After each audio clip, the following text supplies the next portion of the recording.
World of knowledge ಜ್ಞಾನ ಜಗತ್ತು YouTube ಚಾನಲ್ಗೆ ನಿಮಗೆಲ್ಲ ಸ್ವಾಗತ ಸ್ನೇಹಿತರೆ. ಸೊ ಈಗ ಬರುವಂತಹ 29 ಡಿಸೆಂಬರ್ 2024ರಲ್ಲಿ ನಡೆಯುವಂಥ KS ಎಕ್ಸಾಮ್ಗೆ ಸಂಬಂಧಪಟ್ಟ ಒಂದಿಷ್ಟು ಮಾಹಿತಿಯನ್ನು ನಾನು ಹೇಳೋಕ್ಕೆ ಬಂದಿದ್ದೀನಿ.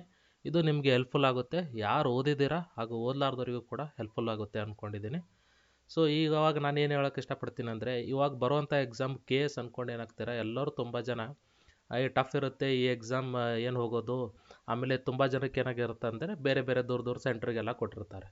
ಸೊ ಅದರಿಂದ ಏನಾಗುತ್ತೆ, ಎಷ್ಟೋ ಜನ ಹೋಗೋದನ್ನೇ ಕ್ಯಾನ್ಸಲ್ ಮಾಡ್ತಾರೆ. ಇವಾಗಂತೂ ಏನಾಗಿದೆ ಅಂದರೆ ಆಲ್ಮೋಸ್ಟ್ ಅಲ್ಲೆಲ್ಲ ಮಹಿಳೆಯರಿಗಂತೂ ಆಲ್ಮೋಸ್ಟ್ ಅಲ್ಲೆಲ್ಲ ಅವ್ರವ್ರ ಡಿಸ್ಟಿಕಲ್ಲೇ ಕೊಡ್ತಿದ್ದಾರೆ. ಅಂದರೆ ಯಾರು ಸಂಬಂಧಪಟ್ಟ ಯಾವ ಡಿಸ್ಟಿಕಲ್ಲಿ ಆಗಿರ್ತಾರಲ್ಲ ಅಲ್ಲೇ ಕೊಡ್ತಾರೆ. ಬಟ್ ಬಾಯ್ಸ್ಗೆ ಏನಾಗ್ತಿದೆ, ಬೇರೆ ಬೇರೆ ಡಿಸ್ಟಿಕನ್ನು ಕೊಡ್ತಿರೋದ್ರಿಂದ ಸಮಸ್ಯೆ ಆಗ್ತಿದೆ. ಸುಮಾರು 200-300 ಕಿಲೋಮೀಟ್ರ್ ದೂರ ದೂರ ಹಾಕ್ತಿದ್ದಾರೆ. ಸೊ ಹುಡುಗರೇ ಏನೋ ಅಂತಾರಲ್ಲ, ಒಂಥರ ಬಸ್ ಚಾರ್ಜ್ ತೆಗೆಸಿ ಅಥವಾ ಆಟೋದಲ್ಲಿ ಕಷ್ಟಪಟ್ಟಿದ್ದು ಟ್ರೈಲಲ್ಲಿ ಹೋಗಿ ಕಷ್ಟಪಟ್ಟು ಹೋಗ್ತಿದ್ದಾರೆ, ಬರ್ತಿದ್ದಾರೆ. ಸೊ ಯಾರೂ ಕೂಡ ಈ ಎಕ್ಸಾಮ್ನ ಮಿಸ್ ಮಾಡ್ಕೊಳಕ್ಕೆ ಹೋಗಬೇಡಿ ಅನ್ನೋದು ಒಂದು ನನ್ನ ಮಾತು. ಆಮೇಲೆ ನೆಕ್ಸ್ಟ್ ಬಂದು ಏನಾಗುತ್ತೆ ಅಂದರೆ, ಇವಾಗ VAO ಬರ್ದೀವಿ, ಹಾಗೆ PDO ಕೂಡ ಎಕ್ಸಾಮ್ ಬರ್ದೀವಿ ನಾವು ಯಾರೋ ಲಾಸ್ಟ್ ಟೈಮ್, ಇವಾಗ 1-2 ತಿಂಗಳಾಯಿತು.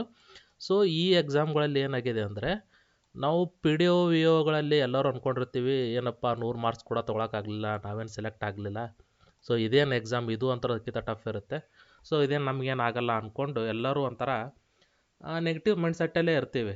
ಸೊ ಅದನ್ನು ಮೊದಲು ತಲೆಯಿಂದ ತೆಗೆದು ಹಾಕಿ. ಯಾರು VAOನ ಲೆಸ್ ದೆನ್ 100 ತೊಗೊಂಡಿರ್ತಾರಲ್ಲ, ಸೊ ಅವರು ಕೂಡ ಇದರಲ್ಲಿ ಆರಾಮಾಗಿ ನೀವು ಕ್ಲಿಯರ್ ಮಾಡ್ಬೋದು. ಹಾಗೆ PDO ಕೂಡ ಮಾಡ್ಬೋದು. ಯಾಕಂದರೆ ಎಲ್ಲ ಎಕ್ಸಾಮಲ್ಲೂ ಒಂದೇ ಥರ ಆಗಲ್ಲ, ಎಲ್ಲರಿಗೂ ಒಂದೇ ಥರ ಏನಂತಾರಲ್ಲ, ಈಗ ಎಷ್ಟೋ ಜನ ಅಲ್ಲಿದ್ದವರು ಅಲ್ಲಿ ಹೋಗಿರ್ತಾರೆ, ಅಥವಾ ಈ ಎಕ್ಸಾಮ್ಗೆ ಏನಾಗಿರುತ್ತೆ ಅಂದರೆ ಆ ಎಕ್ಸಾಮಲ್ಲಿ ಒಂದಿಷ್ಟು ಟೆನ್ಷನ್ ಮಾಡ್ಕೊಂಡು ಹಾಕೋಕ್ಕಾಗಿರಲ್ಲ, ಅಥವಾ ಆ ಎಕ್ಸಾಮಲ್ಲಿ ಏನೋ ಬೈ ಮಿಸ್ಟೇಕ್ ಆಗಿ ತಪ್ಪು ಮಾಡಿರ್ತೀರ.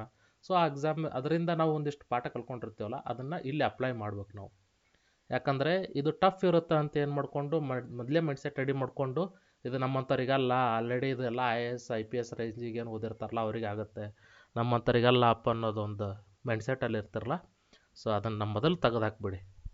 ಸೊ ಯಾರು VAO ಆಗಿಲ್ಲ, PDO ಆಗಿಲ್ಲ, ನನಗೆ ಅದಾಗಿಲ್ಲ ಇದಾಗಿಲ್ಲ, ಬೇರೆ ಎಕ್ಸಾಮಲ್ಲಿ ಆಗಿಲ್ಲ ಅಂದ್ಕೊಂಡು ಯಾರು ಕೂತಿದ್ರಲ್ಲ, ಅವರೆಲ್ಲ ಅದನ್ನು ತೆಗೆದು ಮೊದಲು ಇದನ್ನು ಎಕ್ಸಾಮಲ್ಲಿ ಏನು ಇಷ್ಟು ದಿನ ಓದಿದ್ರಲ್ಲ ವಿಲೇಜ್ ಅಕೌಂಟೆಂಟ್ಗೆ ಹಾಗೆ PDOಗೆ, ಅವರೇ ಬಂದು ಬರೀರಿ. ಅಥವಾ ನಿಮ್ಗೇನು ಹಳೆ ನಾಲೆಜ್ ಇರುತ್ತಲ್ಲ ಓದ್ದವ್ರಿಗೆ, ಅವರು ಕೂಡ ಬಂದು ಬರೀರಿ. PSIಗೂ ಓದಿರ್ತಾರ, PCಗೂ ಓದಿರ್ತಾರ, ಸೊ ಸುಮಾರು ಎಕ್ಸಾಮ್ಗೆ ಓದಿರ್ತಾರ. ಸೊ ಸುಮ್ಮನೆ ಒಂದು ಸಲ ಗ್ಲ್ಯಾನ್ಸ್ ಮಾಡ್ಕೊಂಬಂದ್ರು ನಿಮ್ಗೆ ಎಷ್ಟೋ ಕ್ವಶನ್ ಅಟೆಂಡ್ ಮಾಡೋಕ್ಕೆ ಬರುತ್ತೆ. ಆಮೇಲೆ ಕೆಲವೊಂದಿಷ್ಟು ಜನ ಇರ್ತಾರೆ, ಓದೇ ಇಲ್ಲ ನಾನು ವರ್ಕ್ ಪ್ರೆಷರ್ ಇತ್ತು, ನಾನು ಅಂದರೆ ಕೆಲವೊಬ್ರು ಬೇರೆ ಬೇರೆ ಪ್ರೈವೇಟ್ ಕಂಪ್ನಿಯಲ್ಲಿ ಮಾಡ್ತಿರ್ತಾರೆ, ಅಥವಾ ಕೆಲವೊಬ್ಬರು ಗೌರ್ಮೆಂಟ್ ಜಾಬಲ್ಲಿ ಇದ್ಕೊಂಡು ಬರೆಯೋಕ್ಕೆ ಬರ್ತಾರಲ್ಲ, ಅವರು ಕೂಡ ಏನು ಬರೆಯೋದಪ್ಪ ಅಂದ್ಕೊಂಡು ಒಂದು ಥಾಟಲ್ಲಿ ಇರ್ತಾರಲ್ಲ. ಸೊ ಅವರಿಗೂ ಒಂದು ಕಿವಿ ಮಾತು ಹೇಳೋಕ್ಕೆ ಇಷ್ಟಪಡ್ತೀನಿ. ಸೊ ನೀವು ಕೂಡ ಬಂದು ಬರೀರಿ. ಯಾಕಂದರೆ ಇದೇನು ಎಕ್ಸಾಮ್ ಯಾವ ಥರ ಅಂತ ಹೇಳೋಕ್ಕಾಗಲ್ಲ, ಒಂದೊಂದು ಸಲ ಬೈ ಲಕ್ ಚಾನ್ಸ್ ಕೂಡ ಆಗುತ್ತೆ. ಅಂದರೆ ಬರೀ ಹಾರ್ಡ್ ವರ್ಕ್ ಮೇಲೆ ಯಾವತ್ತೂ ವರ್ಕ್ ಸ್ಟ್ರಾಟರ್ಜಿ ಅಂದರೆ ಎಕ್ಸಾಮ್ ಸ್ಟ್ರಾಟರ್ಜಿ ವರ್ಕ್ ಆಗೋಲ್ಲ. ಸೊ ಅದಕ್ಕೆ ಏನು ಮಾಡಬೇಕು, ಹಾರ್ಡ್ ವರ್ಕ್ ಪ್ಲಸ್ ಲಕ್ ಎರಡೂ ಬೇಕು. ಹೇಳೋಕ್ಕಾಗಲ್ಲ, ಒಂದೊಂದು ಸಲ ಸಮ್ಟೈಮ್ಸ್ ಏನಾಗುತ್ತೆ, ಕೆಲವೊಂದು ಏನು ರಿಸರ್ವೇಷನ್ಗೆ ಕಡಿಮೆ ನಿಲ್ಬೋದು, ಕೆಲವೊಂದು ರಿಸರ್ವೇಷನ್ಗೆ ಜಾಸ್ತಿನೂ ನಿಲ್ಬೋದು. ಹಾಗಂತ KS ಏನು ಎಕ್ಸಾಮ್ ಈಸಿ ಇರಲ್ಲ ಅಂತ ಇದು ಟಫ್ ಇರಲ್ಲ ಅಂತ ಹೇಳ್ತಿಲ್ಲ. ಸೊ ಟಫ್ ಇರುತ್ತೆ, ಯಾಕಂದರೆ ನಾವು ಓದಿದ್ದವನು ಯಾವತ್ತೂ ಎಕ್ಸಾಮಲ್ಲಿ ಅದೇನಂತಾರಲ್ಲ ಬರೋದೇ ಇಲ್ಲ, ಅದಂತೂ ನಿಜಾನೇ. ಎಷ್ಟು ಬರುತ್ತೋ ಅಷ್ಟು ಏನು ಮಾಡಿ ಹಾಕೋಕ್ಕೆ ಟ್ರೈ ಮಾಡಿ. ಫಾರ್ ಎಕ್ಸಾಂಪಲ್, ಇವಾಗ ನಿಮಗೆ ಸ್ಕೋರ್ 120 to 150 ಮಾಡೋ ಕೆಪಾಬಿಲಿಟಿ ಇತ್ತು ಅಂದರೆ ಜಾಸ್ತಿ ಯಾರು ನೆಗೆಟಿವ್ ಹಾಕೋಕ್ಕೆ ಹೋಗಬೇಡಿ. ಸೊ ಏನು ಮಾಡಿ ಅಂದರೆ, ನಾನು ಹೇಳೋ ಪ್ರಕಾರ ಪೇಪರ್ 1 ಮತ್ತು ಪೇಪರ್ 2 ಇರುತ್ತಲ್ಲ, ಪೇಪರ್ 1ನಲ್ಲಿ ಏನು ಮಾಡಿ 150 ನಿಮ್ಗೆ ಗೊತ್ತಿತ್ತು ಅಂದರೆ ಇದರಲ್ಲಿ ಪೇಪರ್ 1ನಲ್ಲಿ ಒಂದು 30 ಮಾರ್ಕ್ಸ್ ನಿಮ್ಗೆ ಅಕ್ಯುರೇಟ್ ಗೊತ್ತಿದ್ರೆ 30 ಅಷ್ಟೇ ಹಾಕಿ ಬನ್ನಿ. ಸಪೋಸ್ ನನಗೆ 50-50 ಗೊತ್ತಿದೆಯಪ್ಪ ಅಂದರೆ ಏನು ಮಾಡಿ, ಒಂದು 20 ಮಾರ್ಕ್ಸ್ ಹೆಚ್ಚಿಗೆ ಹಾಕಿ. ಸೊ ಅವಾಗೇನಾಗುತ್ತೆ, ನಿಮ್ಗೆ ಹೆಚ್ಚು ಕಡಿಮೆ ಒಂದು 40 ಅಥವಾ 35 ರೇಂಜಿಗಾದರೂ ಬರುತ್ತೆ. ಆಮೇಲೆ ಸೆಕೆಂಡ್ ಪೇಪರ್ ಏನಿದೆಲ್ಲ ಅದರಲ್ಲೂ ಸೇಮ್ ಇಷ್ಟೇ. ಸೊ ನಿಮ್ಗೇನಾಗುತ್ತೆ, 1ನೇ ಪೇಪರ್ ಟಫ್ ಅನ್ನೋದೇ ಸಿಕ್ಕಾಪಟ್ಟೆ ಏನಾಗ್ಬಿಡ್ತೀವಿ, ಎಲ್ಲ ಕ್ವಶನ್ಸ್ ಅಟೆಂಡ್ ಮಾಡಿಬಿಡ್ತೀವಿ. ಸೊ ಆ ತಪ್ಪನ್ನು ಮಾಡೋಕ್ಕೆ ಹೋಗಬೇಡಿ. ಯಾರೂ ಜಾಸ್ತಿ ನೆಗೆಟಿವ್ ಹಾಕೋಕ್ಕೆ ಹೋಗಬೇಡಿ. ಇಲ್ಲೇ ನಾವು ಮಾಡ್ತಿರೋ ದೊಡ್ಡ ಮಿಸ್ಟೇಕ್. ನಮ್ಗೆ ಎಷ್ಟೋ ಕ್ವಶನ್ಸ್ ಗೊತ್ತಿರುತ್ತೆ ಮುಂದೆ, ಇವಾಗ ಏನಾಗಿರುತ್ತೆ, ಒಂದು 20-30 ಕ್ವಶನ್ ಓದಿದ ತಕ್ಷಣವೇ ಇದು ಮುಗಿತಪ್ಪ ಟಫ್ ಇದೆ ನಮಗೇನು ಆಗಲ್ಲ ಬಿಡು ಅಂತೇಳಿ ಸಿಕ್ಕಾಪಟ್ಟೆ ಹೊಡೆದು ಬಿಡ್ತೀವಿ. ಮುಂದೆ ಸೆಕೆಂಡ್ ಪೇಪರಲ್ಲಿ ಆದರೂ ಈಸಿ ಇರುತ್ತೆ, ಇದೇ ಆ ಥರ ಫಸ್ಟ್ ಪೇಪರಲ್ಲೇ ಸೆಕೆಂಡ್ ಹಾಫಲ್ಲಿ ಈಸಿ ಇರುತ್ತೆ. ಸೊ ಈ ಥರನೂ ಆಗ್ಬೋದು. ಅದಕ್ಕೆ ಜಾಸ್ತಿ ಜನ ಯಾರೂ ನೆಗೆಟಿವ್ ಹಾಕೋಕ್ಕೆ ಹೋಗಬೇಡಿ. ಆಮೇಲೆ ಏನಿದೆ ಅಲ್ಲ, 2 ಪೇಪರ್ಗೂ ನೀವು ಮ್ಯಾಕ್ಸಿಮಮ್ ಅಂದರೆ 50-50 ಕ್ವಶನ್ಸ್ ಅಟೆಂಪ್ಟ್ ಮಾಡಿ. ಗೊತ್ತಿದ್ದರೆ ಹಾಕಿ, ಯಾರು ಬೇಡನಲ್ಲ, 60 to 70 ಕ್ವಶನ್ಸ್ ಬೇಕಾದರೂ ಹಾಕ್ಬೋದು. ಬಟ್ ಗೊತ್ತಿದ್ದರೆ ಅಷ್ಟೇ ಹಾಕಿ, ಗೊತ್ತಿಲ್ಲ ಅಂದರೆ ಅಟೆಂಪ್ಟ್ ಮಾಡೋಕ್ಕೆ ಹೋಗಬೇಡಿ. ಸೊ ಇದೇನಾಗುತ್ತೆ ಅಂದರೆ ನೀವು ಏನು ಹಾಕಿರ್ತಾರಲ್ಲ ಗೊತ್ತಿರೋ ಕ್ವಶನ್ಸ್ ಅದು ಕೂಡ ನಿಮ್ಮದು ಮಾರ್ಕ್ಸ್ ತೊಗೊಂಡು ಹೋಗುತ್ತೆ. ಅದಕ್ಕೆ ಜಾಸ್ತಿ ಜನ ಏನಾಗ್ತಿದೆ, ಎಲ್ಲರೂ ಕೆ ಎಸ್ ಅಲ್ಲಿ ಫೇಲ್ ಆಗೋಕ್ಕೆ ಮೇನ್ ರೀಸನ್ ಅಂದರೆ ಪ್ರಿಲಿಮ್ಸಲ್ಲಿ ನೆಗೆಟಿವ್ ಮಾರ್ಕ್ಸಿಂದ ನಾವು ಹೊರಗೆ ಹೋಗೋ ಚಾನ್ಸಸ್ ಇದೆ. ಸೊ ಜಾಸ್ತಿ ಕಟ್ ಆಫ್ ಏನು ನಿಂದ್ರಲ್ಲ ಇದೆಲ್ಲ.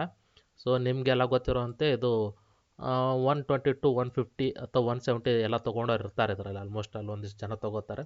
ಸೊ ಇಷ್ಟಲ್ಲಿ ಯಾರಾದರೂ ತೊಗೊಂಡ್ರೆ ಆರಾಮಾಗಿ ಸೆಲೆಕ್ಟ್ ಆಗೋ ಚಾನ್ಸಸ್ ಇರುತ್ತೆ. ಏನಿದ್ರೆ ಭಯಪಡೋ ಅವಶ್ಯಕತೆ ಇಲ್ಲ. 400 ಮಾರ್ಕ್ಸ್ಗೆ. ಸೊ ಯಾರ್ಯಾರು ಬರಿಬೇಕಂತಿದ್ರಲ್ಲ, ಒಂದು ಕಾನ್ಫಿಡೆಂಟ್ ಇಟ್ಕೊಂಡು ಹೋಗಿ. ಕೆ ಎಸ್ ಅಂದ್ಕೊಡ್ಲೇ ಏನು ದೊಡ್ಡ ಎಕ್ಸಾಮ್ ಅಲ್ಲ. ಅದೇನು ಇದಾಗಲಿಲ್ಲ ಅಂದ್ಕೊಂಡು ಅದೇನೋ ಒಂಥರ ಆಲ್ರೆಡಿ ಮೈಂಡ್ಸೆಟ್ ರೆಡಿ ಮಾಡ್ಕೊಂಡು ಹೋಗೋದನ್ನು ಮೊದಲು ಬಿಟ್ಬಿಡಿ. ಯಾವುದೇ ಎಕ್ಸಾಮ್ ಆಗಲಿ ಅದನ್ನು ಒಂಥರ ನಾನು ಆಗೇ ಆಗ್ತೀನಿ, ನಾನು ಇದರಲ್ಲಿ ಸೆಲೆಕ್ಟ್ ಅಂದ್ರೆ ಓದಿಲ್ಲ ಅಂದರೂ ಕೂಡ ನಾನು ಸೆಲೆಕ್ಟ್ ಆಗ್ತೀನಿ ಅನ್ನೋ ಒಂದು ಭರವಸೆಯೊಂದಿಗೆ ಹೋಗಿ. ಸುಮ್ಮನೆ ಇದು ಹೋಗಿ ಇಲ್ಲಪ್ಪ ನಂಗೆ ಆಗಲ್ಲ ಅನ್ನೋದೊಂದು ಅದನ್ನು ಫಸ್ಟ್ ತಲೆಯಿಂದ ತೆಗೆದಾಕಿ. ಸೊ ಎಲ್ಲರೂ ಚೆನ್ನಾಗಿ ಮಾಡ್ತಾರೆ ಅಂದ್ಕೊಂಡಿದ್ದೀನಿ ಎಕ್ಸಾಮ್ನ. ಕಾನ್ಫಿಡೆನ್ಸಿಂದ ಹಾಕಿ, ಆರಾಮಾಗಿ ಹಾಕಿ. ಎಲ್ಲರಿಗೂ ಒಳ್ಳೆಯದಾಗಲಿ. All the best.